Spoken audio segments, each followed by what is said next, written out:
Donc, pour ne pas perdre plus de temps, je vais laisser la main à Aline, qui va vous présenter le bloc paravertébral. Donc bonjour et merci d'être présent. Donc le bloc paravertébral dans la chirurgie du sein, c'est un bloc qui a déjà été développé depuis très longtemps dans la chirurgie thoracique et puis un peu plus récemment dans la chirurgie du sein et qui est un bloc classique et un incontournable de la chirurgie du sein. Qu'il faut donc connaître quand on fait de la chirurgie du sein et qui est assez constant dans son efficacité. Donc on va attaquer tout de suite avec le rappel anatomique, puisqu'il est indispensable quand même de connaître l'anatomie quand on fait de la chirurgie du sein. Donc vous avez... Alors le bloc paravertébral, en fait, il va aller bloquer le nerf intercostal. Le nerf intercostal, en fait, il a une émergence à partir du nerf rachidien. Il a une branche ventrale qui va donner le nerf intercostal et qui, en fait, va cheminer le long de la côte avec une première émergence qui est le nerf cutané latéral et une deuxième émergence antérieure qui est le nerf cutané antérieur.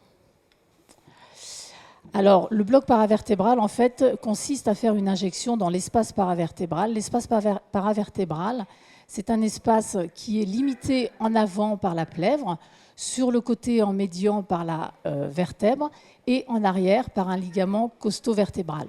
En fait, l'espace paravertébral, il est ouvert en haut et ouvert en bas et sur le côté par l'espace intercostal.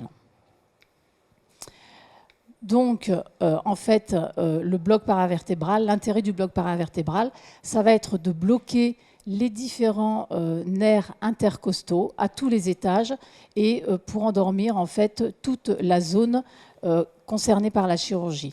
Alors l'idéal pour évidemment la chirurgie du sein, c'est de bloquer, d'avoir en fait une anesthésie qui s'étend sur une grande partie de l'hémithorax concerné par la chirurgie, avec, si possible, une anesthésie du creux axillaire, c'est-à-dire au niveau de T2, parce que souvent il y a un geste chirurgical au niveau du creux axillaire, que ce soit par le ganglion sentinelle ou un curage axillaire. Et puis souvent il est préférable d'avoir un bloc qui descend et qui s'étend jusqu'à T5, T6, voire T7, s'il y a une reconstruction mammaire ou s'il y a la pose d'un drain. Alors, les différents abords du bloc paravertébral, eh bien, en fait, on a l'abord transverse, qui est un abord que moi j'utilise et qu'on utilise dans notre équipe, avec donc une sonde échographique qui est mise transverse, c'est-à-dire parallèle aux côtes. Et en fait, on a donc un abord qui est in plane, c'est-à-dire qu'en fait, on va piquer et l'aiguille, on va la voir tout le long de la procédure. Qu'est-ce que l'on voit à l'échographie, en fait, et on le verra plus tard sur la démonstration. On a l'apophyse transverse, et puis on a la plèvre, et on a le ligament costo-transverse. En fait, ce qu'il est important de repérer quand on s'installe et quand on fait l'échographie, c'est évidemment la plèvre, puisque ça va être un peu la limite rouge à ne pas franchir. Je ne sais pas s'il marche, mon film.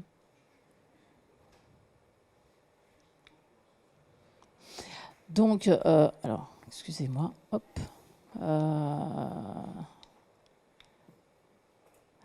Donc voilà, ça vous avez ici, c'est un peu plus imagé. Vous avez donc l'apophyse transverse, vous avez la plèvre, et puis vous avez cet espace finalement qui est l'espace paravertébral, qui est une sorte de triangle. Et en fait, l'idéal, ça va d'aller ponctionner, enfin d'aller mettre votre anesthésie locale dans ce triangle qui est l'espace paravertébral. Alors, il y a un autre abord qui est l'abord parasagittal qui nécessite probablement une expérience plus approfondie de l'écho périmédulaire et de la maîtrise de l'échographie en général, parce que en fait, donc, vous allez être beaucoup plus médian, beaucoup plus proche de la colonne. Et en fait, vous êtes plus à risque d'avoir des complications de type injection intrarachidienne ou périmédulaire. Alors, qu'est-ce que l'on voit à l'échographie ? Eh bien, à l'échographie, ce que l'on va voir, c'est les deux apophyses transverses. Et puis, vous allez voir la plèvre que vous verrez toujours. Et en fait, vous allez injecter juste au-dessus de la plèvre dans l'espace paravertébral. Alors, sur les photos, vous avez le mannequin qui est debout. Il y a deux façons de s'installer. Soit on est installé patient assis, soit on est installé patient couché. Alors, comment ça marche le bloc paravertébral? Eh bien, c'est un bloc, comme je vous le disais, qui a une efficacité qui est assez constante, mais par contre, en fait, la distribution de l'anesthésique locale est assez imprévisible. Vous avez dans cette étude, par exemple, une étude sur 10 volontaires sains, sur lesquels il y a eu une injection au niveau T6, et en fait, on voit que sur ces 10 volontaires sains, finalement, en bleu, vous avez la distribution en IRM de l'anesthésique locale, avec une tendance à une montée de l'anesthésique locale de 1 niveau et puis une descente de 3 niveaux. Et comme vous voyez en blanc, ce sont les résultats au niveau des prick tests. Et vous voyez que finalement, d'un patient à l'autre, c'est vraiment très variable et c'est donc c'est peu reproductible. Ensuite, les résultats du bloc paravertébral, de son efficacité, eh bien, on sait, et maintenant il y a une grande littérature sur le bloc paravertébral, on sait que ça marche bien, que ça marche même durant 48 heures et que ça marche de 24 à 48 heures.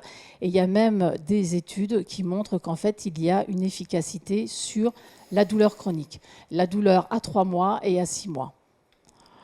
Donc voilà, l'efficacité du bloc paravertébral n'est plus à prouver, c'est vraiment efficace les 48 premières heures, efficace aussi sur la douleur chronique. Et donc, ça demande une expérience et une bonne pratique de l'échographie, une bonne connaissance de l'échographie périmédulaire. Il y a bien sûr des complications qui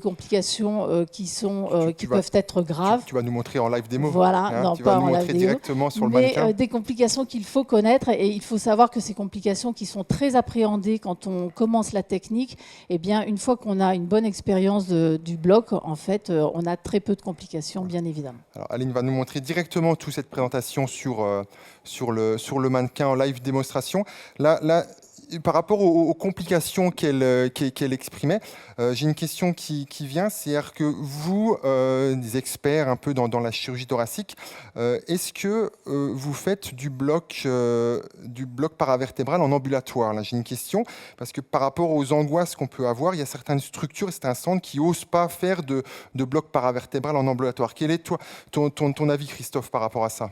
Mon avis, c'est qu'il y a absolument aucune contre-indication à faire un bloc paravertébral en ambulatoire à partir du moment où il est réalisé correctement, en respectant les règles d'usage, la connaissance des repères anatomiques, la procédure, le mouvement antérieur pleural lors de l'injection.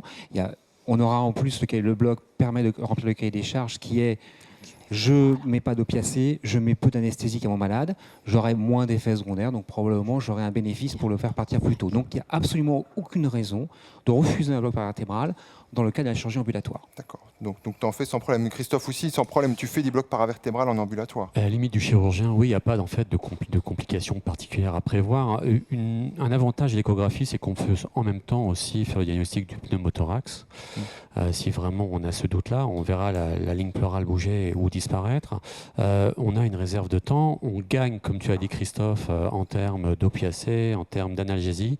Il n'y a pas de limite en fait. Au contraire, c'est un bloc qui doit s'inscrire dans la chirurgie ambulatoire. On est tous d'accord, alors il n'y a pas de problème pour faire ce type de bloc.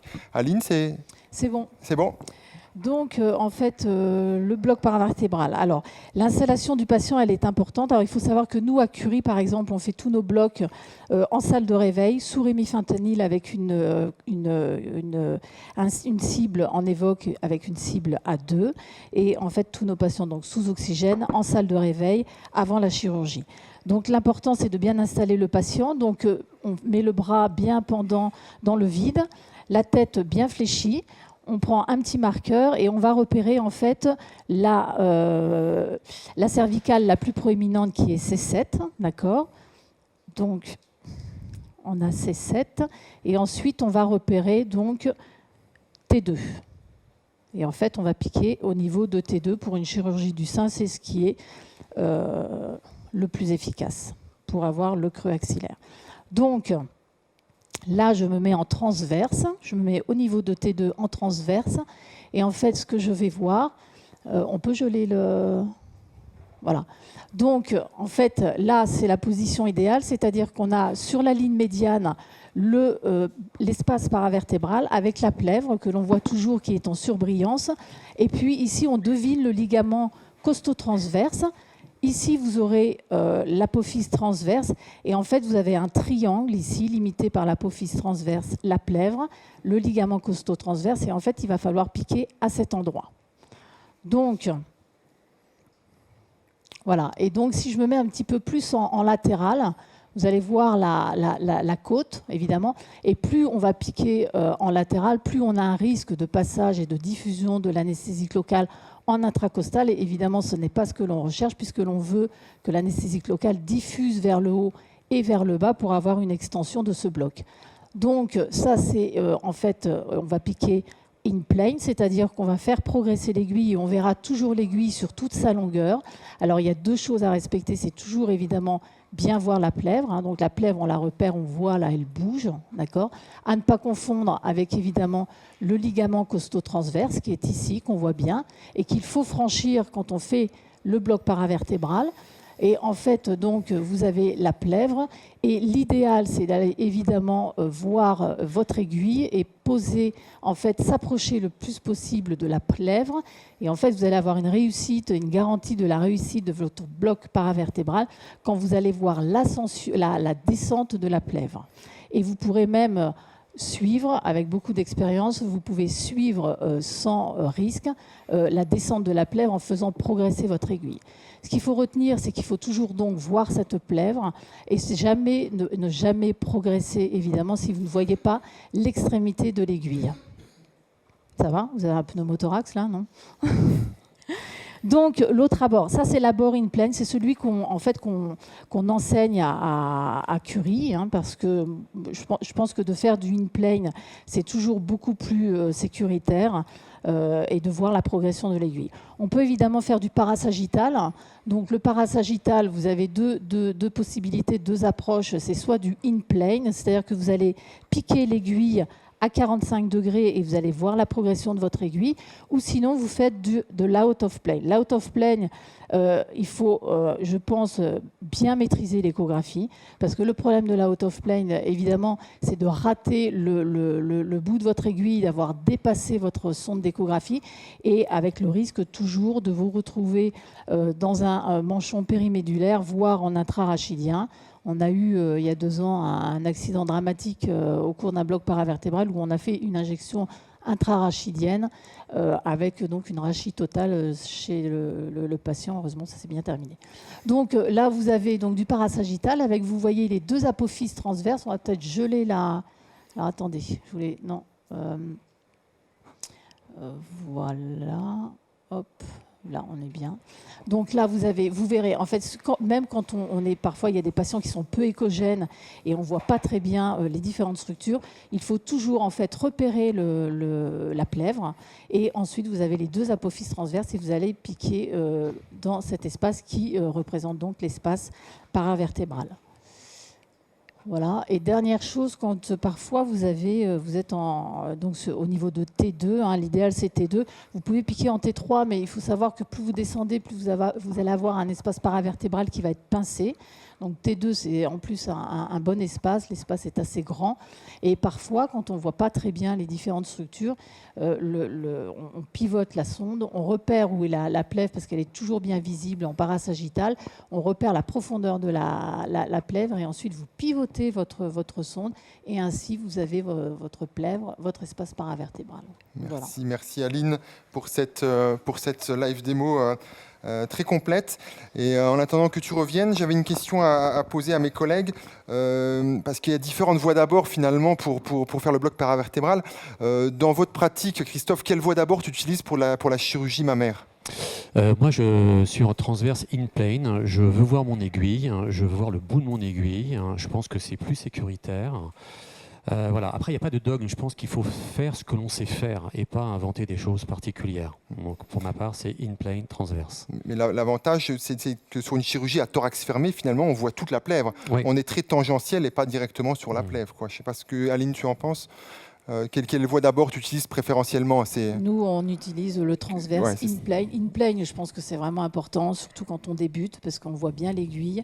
Alors, le piège du débutant, c'est en fait de ne pas voir l'aiguille, donc de continuer à s'enfoncer en espérant voir l'aiguille. Et ça, c'est vraiment une mauvaise pratique. On repère son aiguille et on avance et on progresse que quand on voit bien le bout de son aiguille. Je crois qu'un élément important aussi, c'est qu'il faut surtout suivre au maximum dans cet abord transverse in-plane. Le diaphragme, en fait, le poumon, en fait, on le suit. Ça permet en dégageant par rapport à la côte. Et c'est là que tu vas gagner de l'espace sur ton triangle pour l'injection. C'est fondamental pour ne pas rentrer dans le névrax aussi. C'est un truc il faut vraiment avoir attention à ça aussi. Il ne faut pas piquer trop latéral, parce que sinon on est embêté par la plèvre qui redescend. Donc si on a une ponction beaucoup trop latérale, parfois il faut quand même descendre vraiment vers l'espace paravertébral. Le mieux, c'est effectivement de mettre l'espace paravertébral au milieu de l'écran et de piquer. L'idéal, c'est 45 degrés. Ouais, voilà. 45 degrés, on arrive droit sur l'espace paravertébral. Directement. Mais par cette incidence-là, parfois, moi, ça m'arrive d'être gêné par l'omoplate. Donc il faut vraiment refouler l'omoplate sur le côté, notamment en T2, T3, et donc vraiment dégager l'omoplate. Il faut vraiment que le patient ait le bras qui tombe et soit complètement relâché au niveau de l'épaule. Ça, c'est important. Le bras soit pendant, quoi. Aline, j'ai une question là sur les cathéters. Est-ce qu'en chirurgie mammaire, tu mets un cathéter dans l'espace paravertébral? Alors nous, on ne met pas de cathéter pour deux raisons. Déjà, l'indication du cathéter, ce serait éventuellement les grands dorsaux. La reconstruction par le grand dorsal, on n'en fait plus, puisque maintenant on fait beaucoup de lambeaux libres. La deuxième raison, c'est que en faisant une injection en T2, on a le creux axillaire. Ça descend pas forcément très bas, mais les chirurgiens ne mettent plus, puisqu'on fait de plus en plus de mastectomie en ambulatoire, donc il n'y a plus de redon. Puisque ce qui posait le problème, c'était le redon qui faisait mal. Et donc, en plus, multiplier les ponctions, c'est multiplier le risque de complications. Donc, une ponction, nous, on est content, les patientes sont bien soulagées. Et par contre, il y a le quid du cathéter dans les lambeaux libres, justement, avec, il y aurait une meilleure vascularisation du lambeau. Par un bloc sympathique. Par un bloc sympathique, voilà. Exactement. D'accord, non, mais c'est important. Donc le cathéter, quasiment rarement dans la chirurgie mammaire, quoi. Et en plus, on l'a vu avec ta présentation initiale que la durée finalement d'un bloc en single shot est quand même très longue. Jusqu'à 48 heures. Le relais par des antalgiques Péros se fait très bien dans nos pratiques, quoi. En termes de volume et de concentration.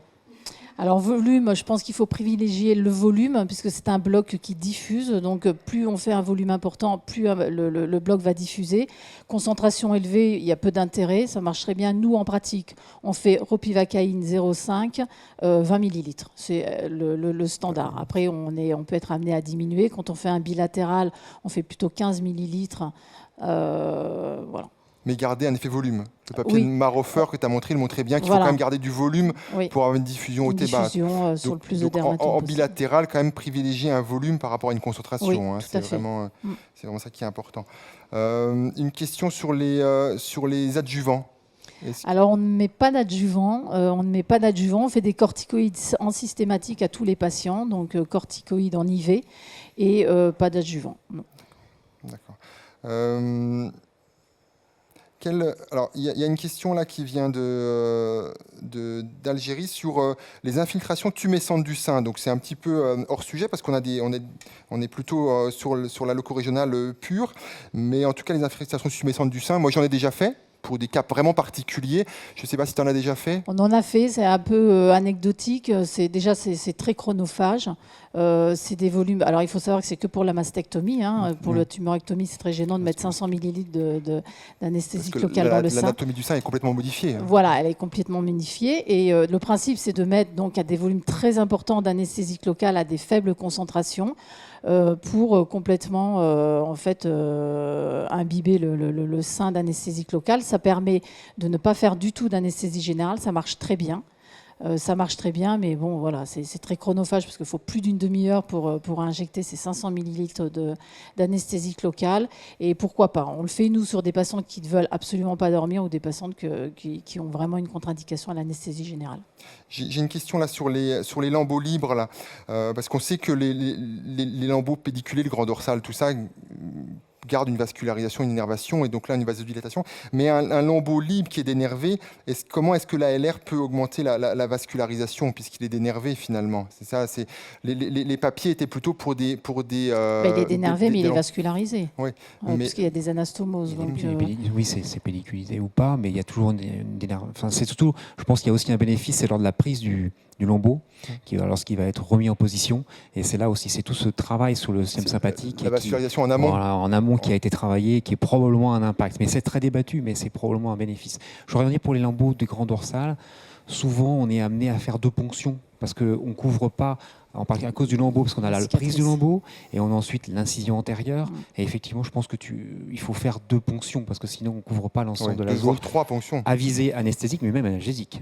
Nous, on faisait 2 ponctions. Alors, ce qu'il faut savoir, c'est qu'il vaut mieux faire, je ne sais pas où est-ce que tu fais tes 2 ponctions. Nous, ce serait tes 2 et après, on saute 1 ou 2 niveaux et on fait 2 niveaux. Puis de façon de façon assez humiliante.